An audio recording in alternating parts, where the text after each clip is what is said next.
নোয়াখালীতে বন্যা কবলিত এলাকায় 12,000 বন্যার্থীদের মাঝে ত্রাণ বিতরণ করেছেন এসএ গ্রুপ।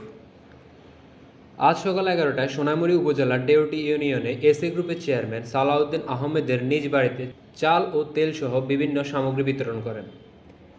এ সময় এসএ গ্রুপের চেয়ারম্যান সালাউদ্দিন আহমেদ সাংবাদিকদের বলেন, বিগত 100 বছরেও এমন বন্যার সাক্ষী বাংলাদেশ হয়নি। কৃত্রিমভাবে পার্শ্ববর্তী দেশের পানি ছেড়ে দেওয়া এই বন্যার আসল কারণ। তাই অন্তর্বর্তীকালীন সরকার এ বিষয়ে কাজ করার আহ্বান জানান তিনি। এটা অত্যন্ত নিন্দনীয় যে এই ধরনের বাঁধ ছেড়ে দিয়ে আমাদেরকে ডুবিয়ে দেয়া। তারপরে প্রশাসনের কাছে আমার আবেদন থাকবে যে খালগুলি আছে, খালগুলিকে দলীয়করণের ঊর্ধ্বে থেকে সেগুলিকে রিকভারি করে পানি নিষ্কাশনের উপযুক্ত ব্যবস্থা করা হলে তাইলে আমাদের এই জলাবদ্ধতা, আমাদের এই অন্তর্বর্তীকালীন সরকার যাতে এই ব্যাপারে পদক্ষেপ নেন, সেই জন্যই ওনাদের কাছে অনুরোধ থাকবে। আপনি তো 88 থেকে পর্যন্ত যতগুলো বন্যা বাংলাদেশে কবলিত হয়েছে। হিমেল আচার্য, দৈনিক জাতীয়।